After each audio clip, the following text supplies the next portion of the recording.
This is the Bison Football Show with Coach Matt Entz, hosted by Jeremy Jorgenson, and presented by Gate City Bank. Another emotional senior day is in the books for Bison football, and the team played with passion and demoralized the South Dakota Coyotes. In the process, the Bison won the Missouri Valley Football Conference outright once again. Joining me on set is head coach Matt Entz, and congratulations to you and the staff and the players. That's a great accomplishment. Outright Missouri Valley football champs again. It is. It's something that we talked about during the course of the week. We knew if we won, we'd have an opportunity to have a share of it, and it all depended on some other games. But to be able to seal it at home on senior day, I think was a special moment for our kids. We want to thank our friends at Gate City Bank. We have new chairs here today. Coach, we got a little elbow room out here on the set today. What do you think? I don't mind them. Yeah. It's a little different. Change up is always good. It's a good thing we're not superstitious changing the chairs in the middle of the season, correct? That is correct. Let's roll the first half here with the South Dakota Coyotes and the Bison. It was senior day, a fun day at the Fargo Dome, and boy, I'll tell you what, the crowd was revved up, and I'm guessing the game plan was to run the football because against the Coyotes, the Bison have ran it well the last couple years. It was. We wanted to try to get out there and win the time of possession. We knew they were a no-huddle team and felt like our offense could help us. Here you see Cole Jacobs playing a bigger role in our offense here of late and doing a great job. Christian Watson, an emerging superstar, isn't he? He does a lot of things. He does a lot of things, continues to make plays, a little naked here. Trey does a nice job throwing the comeback. And, Christian just big, long receiver, strong kid, and fighting his way, trying to get in the end zone.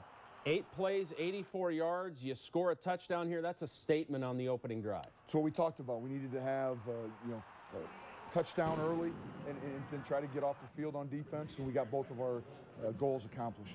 James Kaiser, will linebacker, he knows the position well, but he moved up into the box and started the game there. He did. We needed to make some changes with some injuries, and I thought James and both Michael Tutsey played really well this week for us. Yep, devastating run game trio here with Kobe, Ty, Adam. You had to like the rhythm in the run game early. I do. Coach Larson does a great job of preparing these guys and getting them enough touches each game, and the rotation is really good. Violent run right here by Ty Brooks, and again, Ty came into the game. He was going to play well. He was going to make sure of that. And a drive like this, where you're pounding the run game like this and gashing them in the run game, it really sets the tone physically, doesn't it? It does for the rest of the game. And, our offensive line was playing well, and so were our tight ends and receivers were blocking on the perimeter. We had things clicking early. Folks, Christian Watson, a special athlete. This was the most electrifying play of the afternoon. It was the most electrifying play for no yards. It was exciting. I mean, you hear the crowd cheer. I'd like to see him just stay on the ground. Yeah, so we don't pull a hamstring or something. Yes, Trey had a very clean pocket again to throw. He did. This was a big third down for us. Again, Phoenix battling some injuries. Great to see him being productive still. Great play design offensively here. Roll right, throw back left, big play. It was. It's a play that I see weekly, and great call by Tyler and up in the box. And again, the tight ends, all they do is catch touchdowns. Yeah, no doubt. Code Green just running over the Coyotes at this point. Defensively, you had to really like the flow of the game as well. We did. It was a challenge. It was a big third down play for us, and we had guys like Beagler and Lane Tucker had a big day for us on defense. How about the dual threat of Trey Lance? This is a 3rd and 9 play here. Well, yeah, great coverage by the opponent, but again, you're going to play some man and turn your back to the quarterback. He has the ability to hurt you with his feet. Young receiver here, Braylon Henderson. First collegiate catch.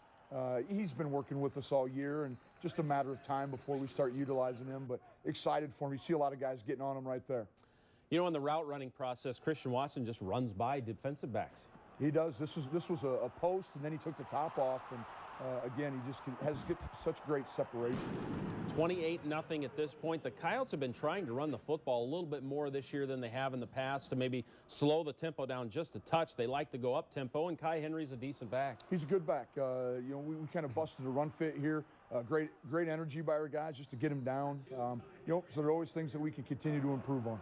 Yeah, they do score a touchdown here. It's 28-7. They actually had a little momentum here because their defense gets a stop, and this is second quarter here, and they had some momentum, didn't they? They did a little bit. They got the ball back down into or across the 50.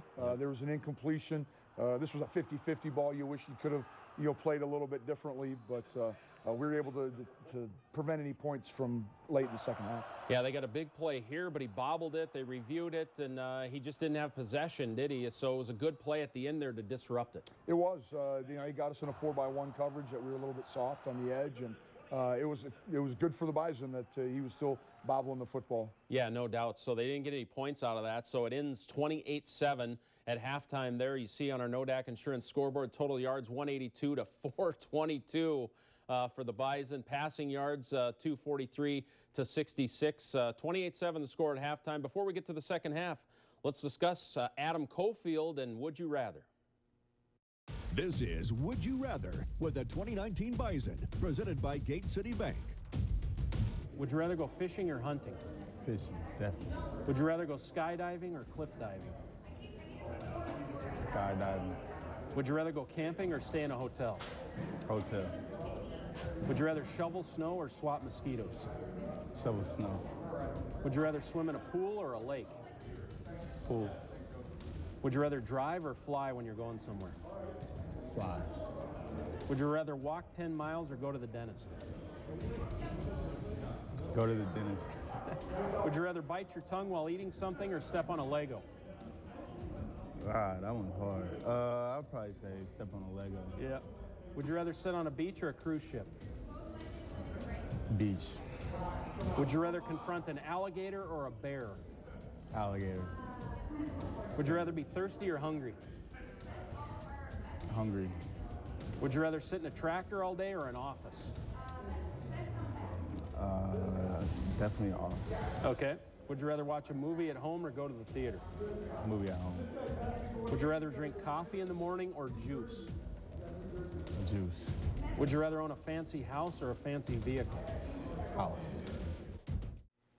Well, Coach, what'd you discuss at halftime with the guys? Well, just consistency. I liked how we started. We started fast. That was one of the things we talked about early in the morning or at our pregame meal.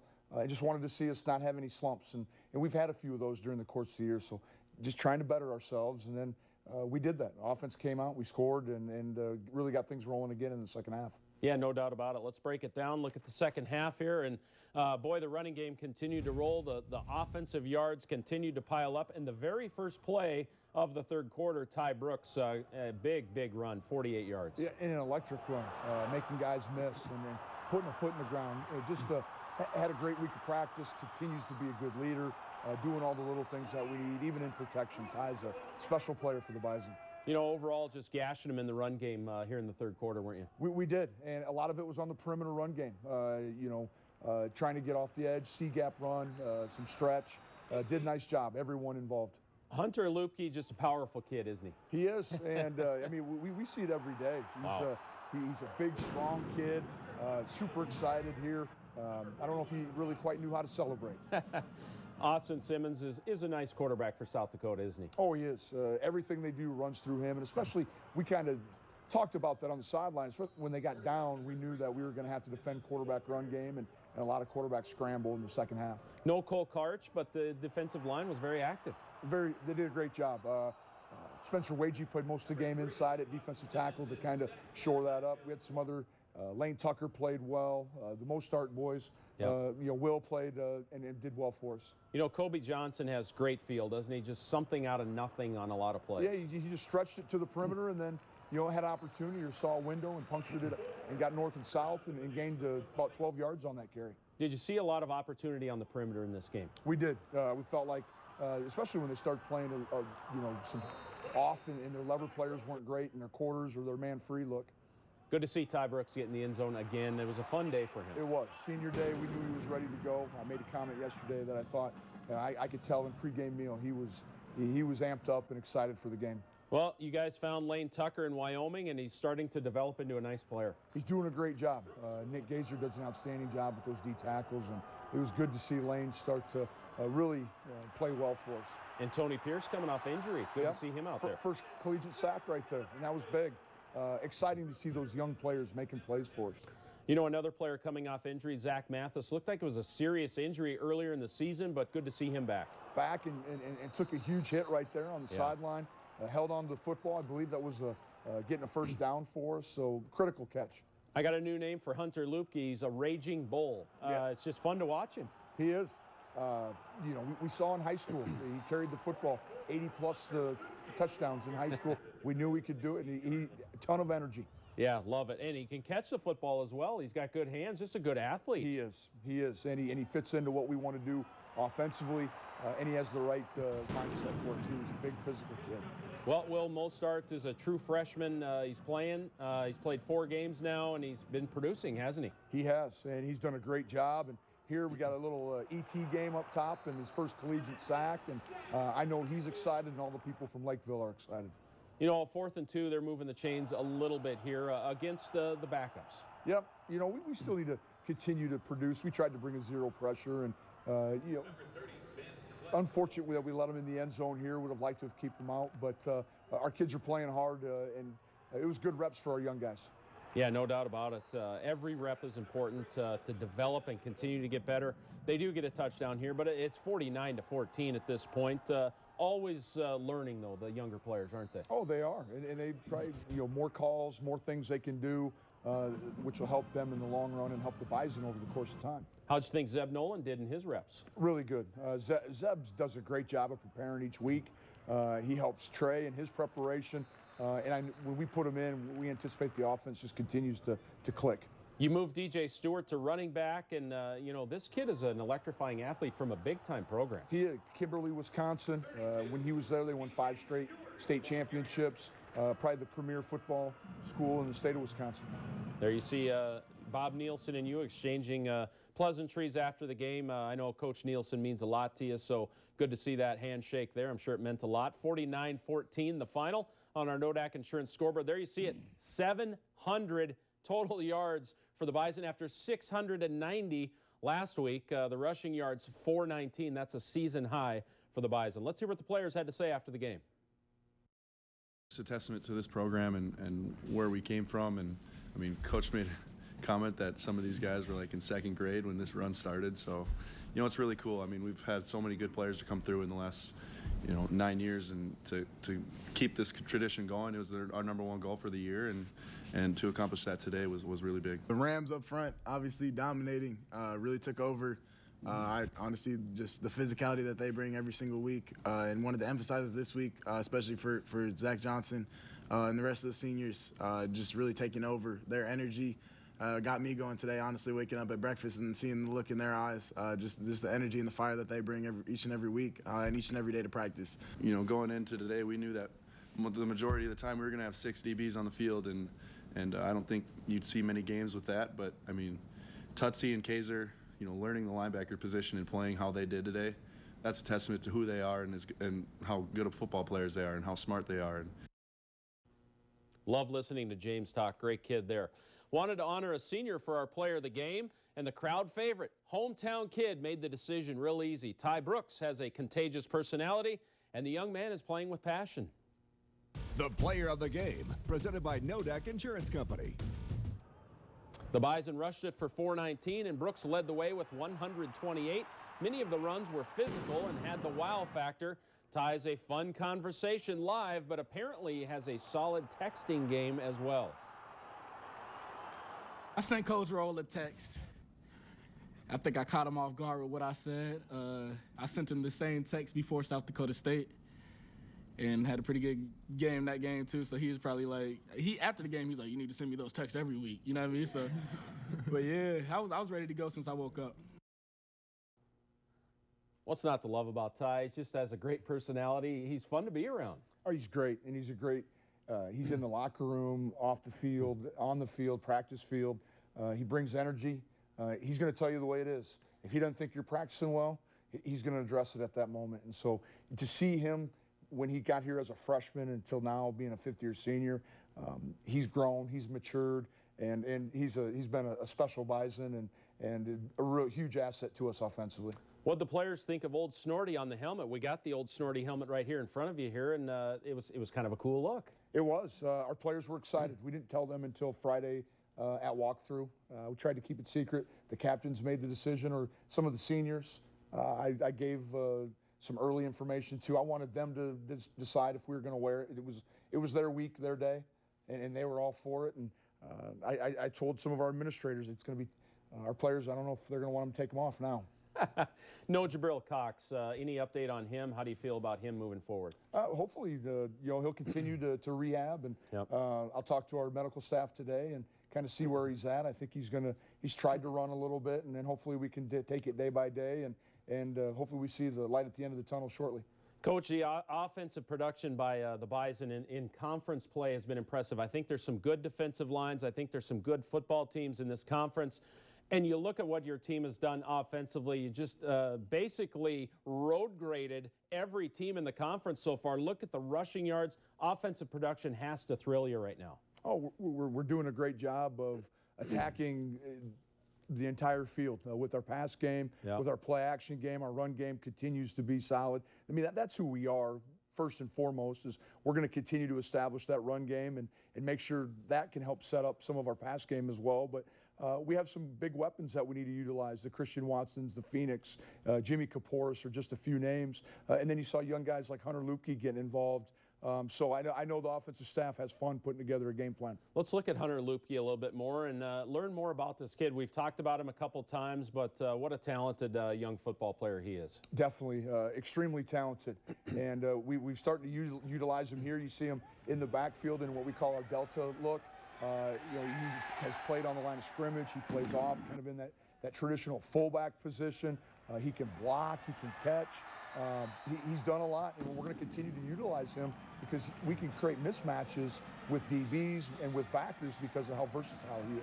Yeah, no doubt about it. The visual of the conference standings, we want to show it to you. We know the Bison are the outright champs, but the conference standings are impressive. 7-0.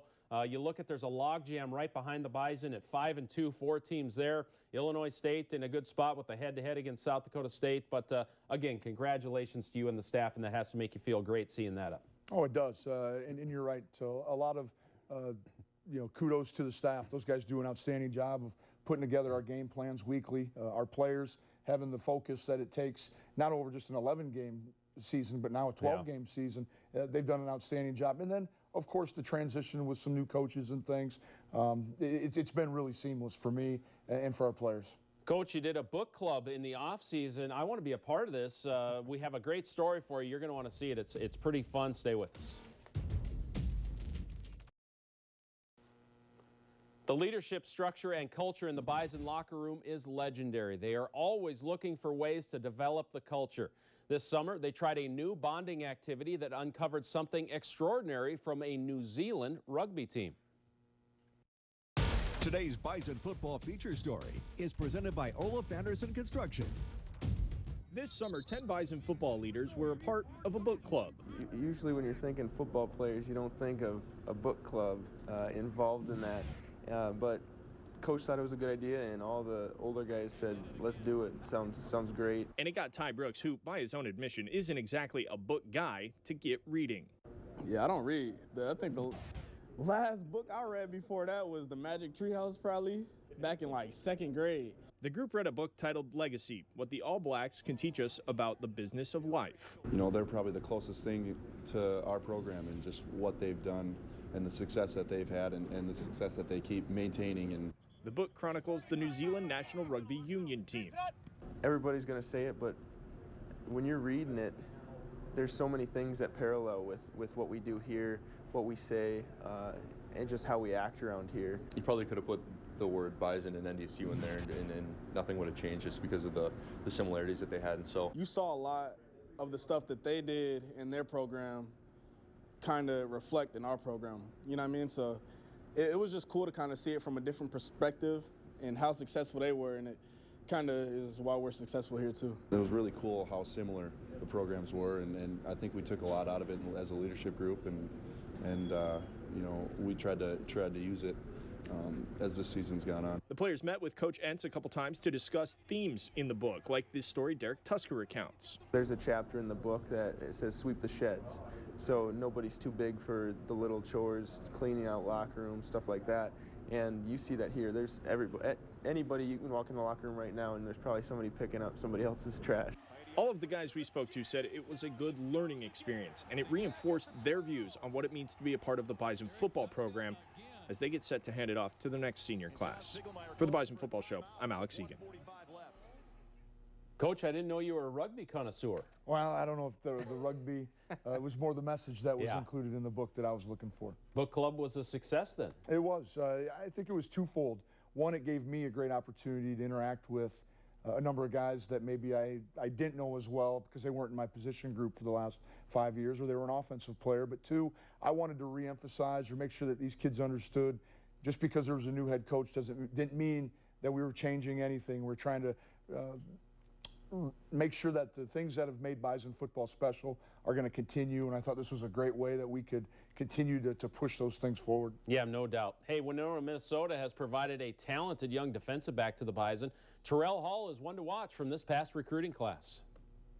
The future crop of Bison, presented by Peterson Farms Seed. Hall was a talented athlete at Winona. He put up good offensive numbers, but slots in on the code green side of things for the Bison. He is using his scout team work to fine-tune his skills so he is ready for his opportunity. You get to play the best position across from you in the country. You get to play the best guys throughout fall camp, throughout the season, and it just prepares you for whatever you may come up against on Saturdays eventually. Quick comment about Terrell Hall. A great player, great person, and I think he's going to be a really good one for us, and I'm excited that Terrell chose the Bison. I think he's going to be one of the next really good corners at NDSU. Fantastic. Great to have him. Well, next up, the Salukis, and folks, they're pretty good. They're 7-4. Stay with us.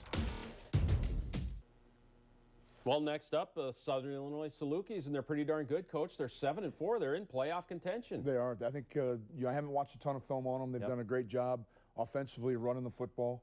I think defensively they're much improved from the Salukis of the last couple of years. So anytime you have to go on the road, and of course it's going to be a huge game for them, and we got to be ready to go. No doubt. NBC North Dakota will be there, and they will also feed ESPN Plus for you. They're the sole broadcast, Bison Radio Network as well. The Bison are 11-0, one more game left, and it's a biggie.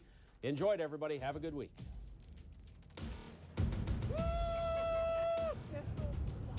The official clock, the game day kill. Let's go, Bison!